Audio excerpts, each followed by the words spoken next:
My good friend Tom Hartman has a piece that is at his website. I want to share it with you. I'm just going to read it to you because it's well done, and I think it needs, a little bit wider audience, at least the audience of this program, although I think a lot of people who listen to the Malloy podcast listen to the Hartman show too. Here's what he said. Is Donald Trump the Antichrist? I passed on drawing a conclusion, but then the lines lit up with a steady stream of people over the next few hours offering their proofs that Trump was, in fact, the evil one come to ravage the earth. That first caller clearly hit a nerve.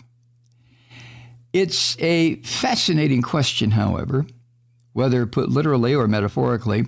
Asking the question literally requires a belief in the actual reality of a Son in God Christ figure and of an Antichrist opponent of nearly equal but opposite power. This sort of thing fills the Bible, and I'll get to that in a moment. But first, consider the question from a secular perspective, which argues these two terms represent, at their core, metaphors for the embodiment of good and evil. In this context, then, a more accurate question is Donald Trump an Antichrist?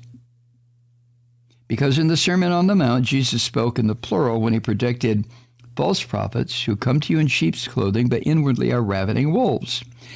After warning that grifters and con artists, in secular terms, would try to exploit his followers, Jesus said, quote, by their fruits ye shall know them.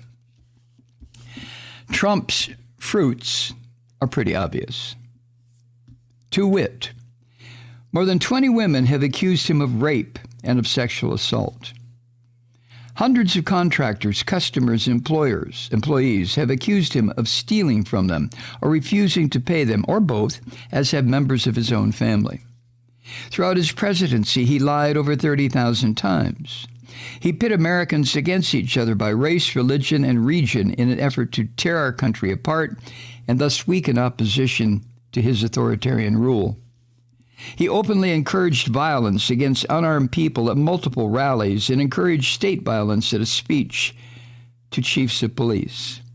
He tried to overthrow and end our democracy. He embraces murderous kleptocrats and strongman rulers while ridiculing Western democracies and their elected leaders. He tried to damage or dismantle political and military systems designed to keep peace in the world, including the UN, NATO, and the Iran joint agreement on nuclear weapons. He reaches out to Jesus' followers and then directs them toward bigotry, violence, and hatred. As an object of admiration and a role model, he's replaced Jesus in many white evangelical congregations. He delighted in tearing children from their parents and putting them in cages. He tried to end America's access to life-saving medical care by killing Obamacare and privatizing Medicare. He watched on TV like a delighted child as his followers killed a police officer, sent 140 others to the hospital, and tried to murder the vice president and Speaker of the House.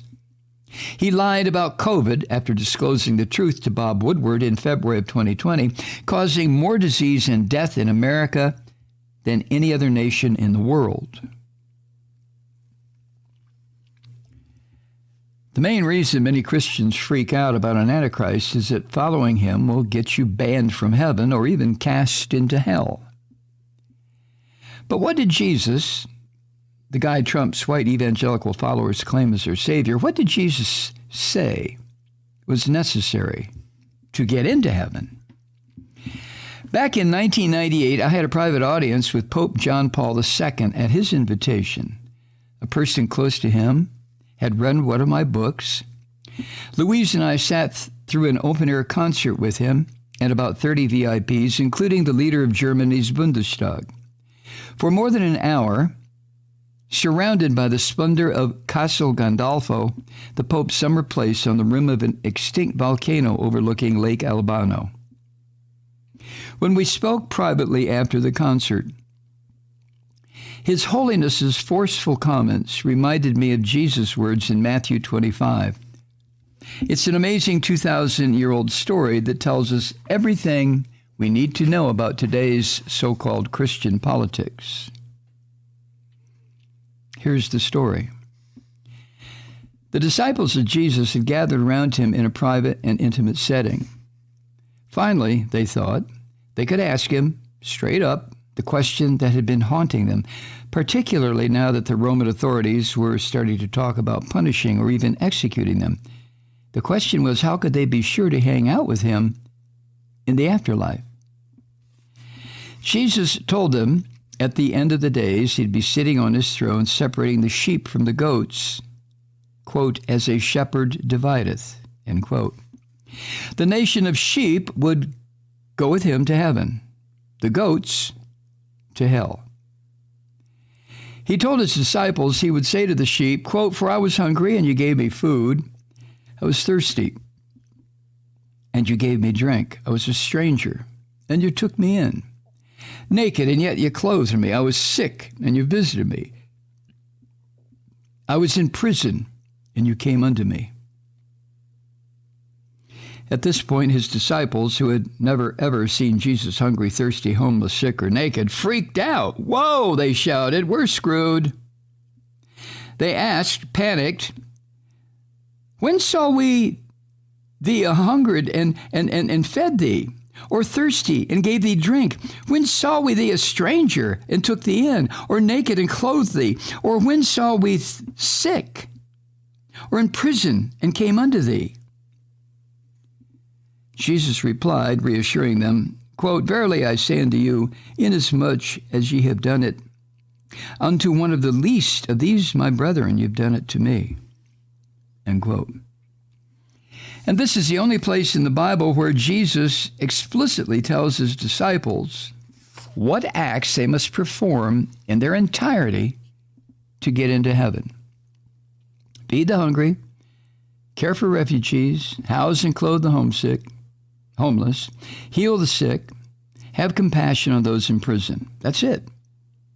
And it's a list that is quite literally the opposite of everything that Donald Trump advocates, stands for, and has done in his career. When biblical scholars are split about who the actual beast was that John referenced in his Revelation, many consider it to have been a politically necessary cloaking of the identity of the Roman Emperor Nero. It was clearly a political figure who represented the antithesis of the values and works Jesus laid out in the Sermon on the Mount and in Matthew 25. A leader whose actions unleashed, quote, a pale horse, and his name that sat on him was death, and hell followed with him, and power was given unto them over the fourth part of the earth to kill with sword and with hunger and with death and with the beasts of the earth, end quote. Caller after caller yesterday offered their own proofs of Trump being the beast or the Antichrist. MAGA means magic or sorcerer in Latin and multiple other languages. Or his grandfather's name when he emigrated to America to start a whorehouse in the Pacific Northwest was Drumpf, which he changed to Trump. John is German for Johann, therefore his actual name is Donald Johann Drumpf, each name having 6 letters. Weirdly, the same is true of Ronald Wilson Reagan. Another caller, he armed the Saudis for their merciless bombing war against Yemen, which has 5 million people facing famine as the Saudi military blocks food arrivals. His family owns 666 Fifth Avenue. He fooled millions of evangelical followers of Jesus just as the beast was supposed to do. He put his own red MAGA mark on their foreheads. He consorts with whores and criminals. Those were some of the calls. It was an interesting exercise in conversation, and I was surprised by how many people are actually religiously freaked out about Trump. But for me, all the proof I need that Trump, if not the biblical Antichrist, is at least a political one, is what he says and does.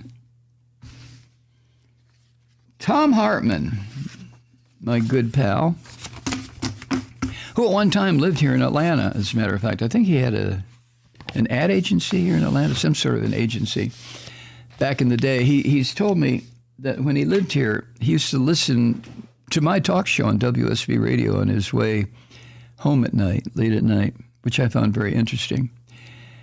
And then Tom and I wound up working for the United Auto Workers radio network, i.e. America, 20 years ago, 18 years ago, something like that. Anyway, I've known Tom and Louise for a very long time. He's an excellent writer, excellent speaker, and a very, very, very intelligent and well-read man. Oh, also, by the way, he is a devout Christian. Hi, Truth Seekers. Mike Malloy here. As you know, we've switched formats and are now broadcast exclusively on the Progressive Voices Network. So that means you get fewer program interruptions, no corporate commercials, and lots of profanity. But our format change also means some of our radio listeners no longer hear the program. It's been a while since I mentioned our podcasts, so you may have forgotten that there is a way to listen to this program anytime you need a good dose of screaming. Visit MikeMalloy.com and subscribe to our podcast. As a podcast subscriber, you can download the program to your mobile device and take me with you wherever you go. And if you have a friend who needs a dose of truth-seeking, you can give a gift subscription as well. That's MikeMalloy.com, and never miss a minute of the uncensored fun and frivolity.